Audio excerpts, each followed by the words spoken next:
Assalamualaikum warahmatullahi wabarakatuh. Perkenalkan, nama saya Irma Adela dengan NIM F1C2200015, Prodi Matematika, Fakultas Sains dan Teknologi Universitas Jambi, Angkatan 2020. Di sini saya akan menjelaskan dan menjawab beberapa pertanyaan untuk memenuhi tugas ulangan tengah semester mata kuliah Teknologi Informasi dan Komunikasi. Yang pertama, jelaskan definisi masyarakat informasi. Masyarakat informasi adalah suatu masyarakat di mana terjadinya suatu berbagai perubahan sosial dan ekonomi yang terkait dengan meningkatnya dampak dan peran teknologi informasi. Yang kedua, jelaskan mengapa informasi diperlukan. Yang pertama, untuk memecahkan suatu masalah.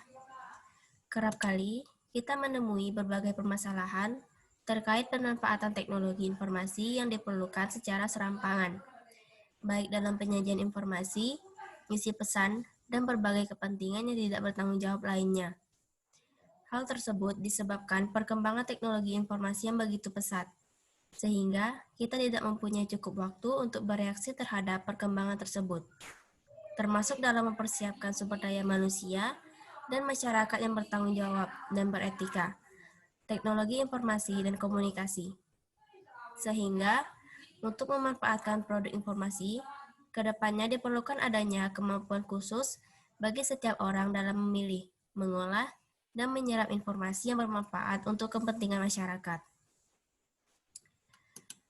Yang kedua, meningkatkan kreativitas.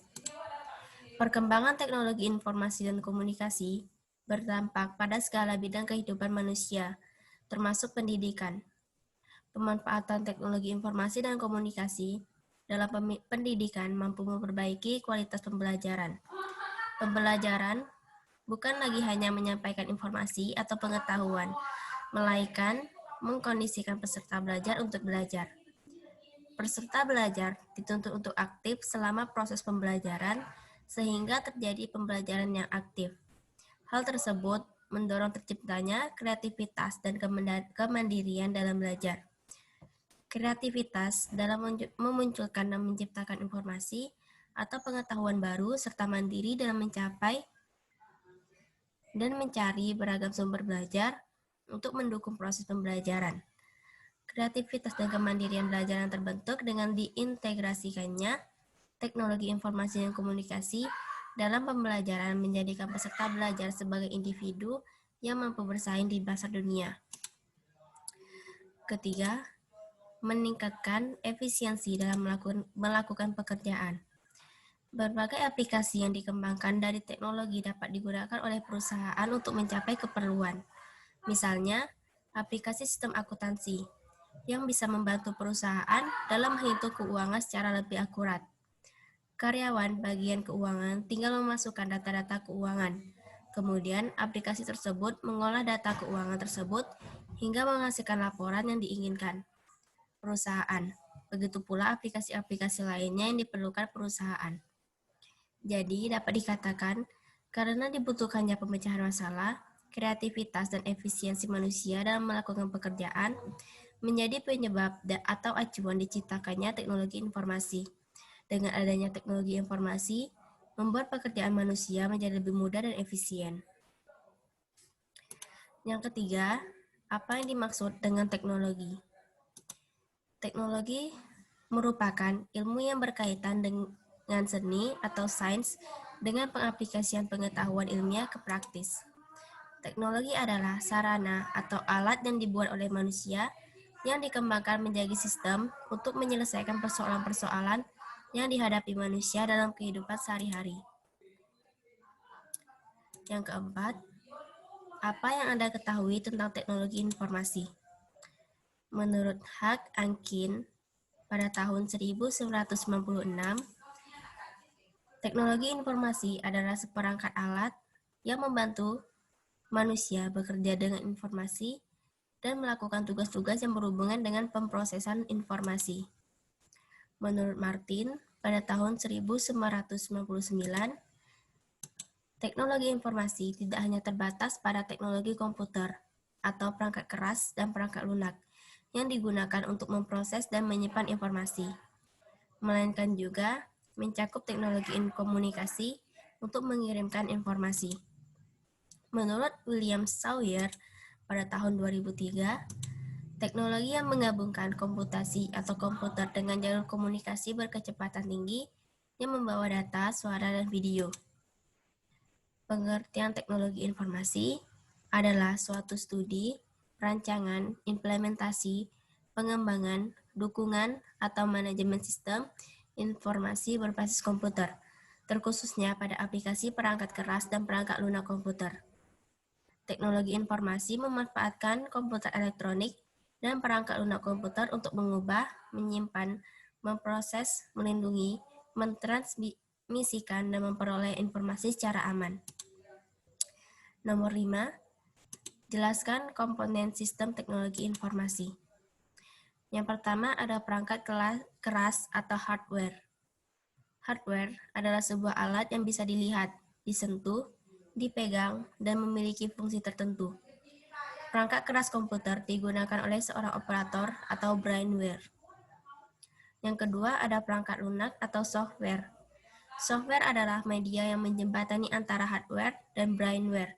Software ini dapat membantu mengoptimalkan fungsi hardware dengan menerjemahkan berbagai instruksi yang diberikan oleh operator. Yang ketiga ada infoware. Ini adalah suatu dokumentasi dari sebuah informasi atau data. Yang keempat ada fireware. Merupakan media tempat menyimpan yang permanen. Fungsinya adalah sebagai tempat untuk menyimpan berbagai data yang ada di sebuah komputer. Yang kelima ada brainware.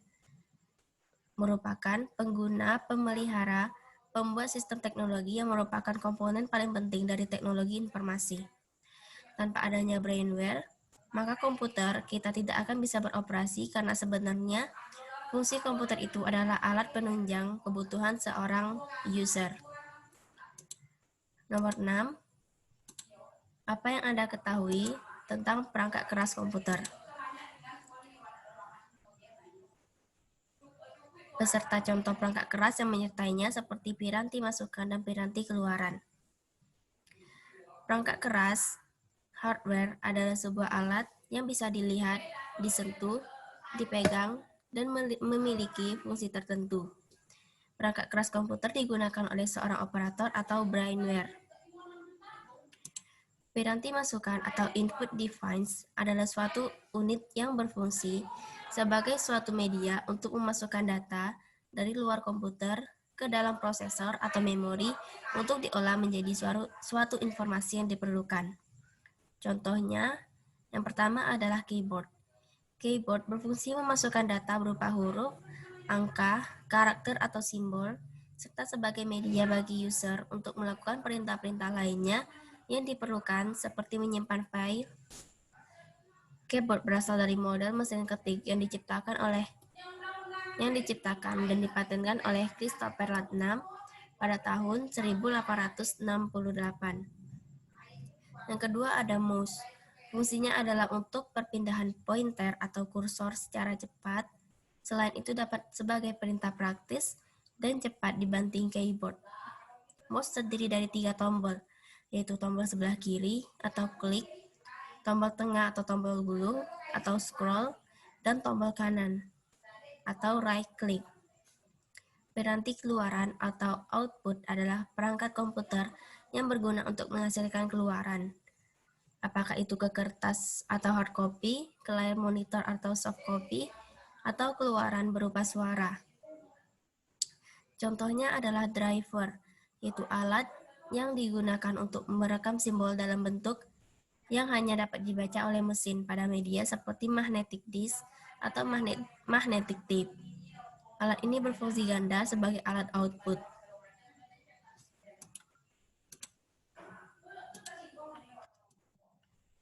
Pertanyaan ke-7. Jelaskan definisi dan klasifikasi perangkat lunak. Berikan 3 contoh perangkat lunak yang pernah Anda gunakan, serta jelaskan deskripsi singkat masing-masing perangkat lunak tersebut. Software adalah media yang menjembatani antara hardware dan brainware atau operator. Software dapat membantu mengoptimalkan fungsi hardware dengan menerjemahkan berbagai instruksi yang diberikan oleh operator. Klasifikasi software dapat dibagi menjadi dua, yaitu A. Software system, atau kita kenal dengan operasi sistem, merupakan perangkat lunak yang dibuat khusus untuk dapat mengontrol semua perangkat keras, sehingga semua perangkat keras teknologi informasi dapat bekerja dengan kompak sebagai sebuah sistem yang utuh. Dengan adanya OS, maka hardware bisa menjalankan software aplikasi untuk digunakan oleh user atau operator. B. Software aplikasi merupakan program dari jadi siap pakai yang digunakan untuk keperluan khusus. Misalnya untuk keperluan multimedia ada perangkat lunak Jet Audio, Windows Media Player, WinM, Real Player. Ini merupakan aplikasi pendukung yang berada pada OS untuk memaksimalkan kinerja komputer. Contoh perangkat lunak, yang pertama ada sistem operasi. Sistem operasi mengatur secara segala proses, menerjemahkan masukan, mengatur proses internal, memanajemen penggunaan memori, dan memberikan keluaran ke peralatan yang bersesuaian. Contoh sistem operasi, yang pertama DOS, Unix, Linux, Windows, dan Apple. Yang kedua ada bahasa pemrograman. Perangkat lunak yang bertugas mengkonversikan arsitektur dan algoritma yang dirancang manusia ke dalam format yang dapat dijalankan komputer. Contohnya ada BASIC, COBOL, Pascal, C++, dan Fortran. Yang ketiga ada utility, merupakan perangkat lunak sistem dengan fungsi tertentu, misalnya pemeriksaan perangkat keras atau hardware, troubleshooting, memeriksa disket yang rusak, mengatur ulang isi hard disk. Contoh utility adalah Norton Utility.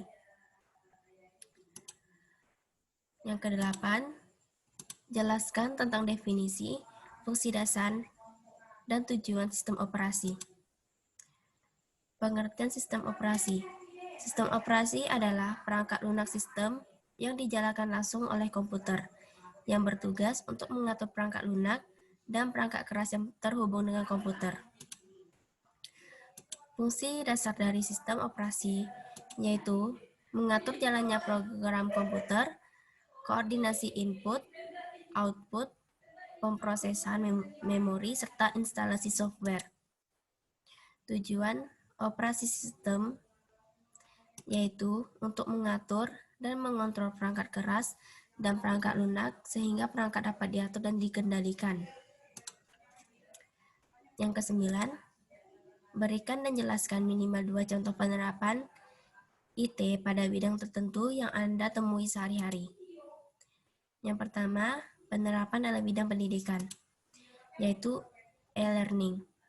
Pembelajaran berbasis internet merupakan salah satu manifestasi e-learning yang paling populer, yang menawarkan berbagai keuntungan seperti kesempatan belajar lebih fleksibel tanpa terikat ruang dan waktu, mempermudah masyarakat mengakses pendidikan, memperkaya materi pembelajaran, menghidupkan proses pembelajaran, membuat proses pembelajaran lebih terbuka, meningkatkan efektivitas pembelajaran, serta mendukung siswa untuk belajar mandiri.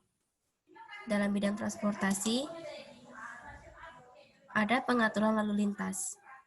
Pada transportasi darat di kota-kota besar dunia, sistem komputer digunakan untuk membantu mengarahkan lalu lintas.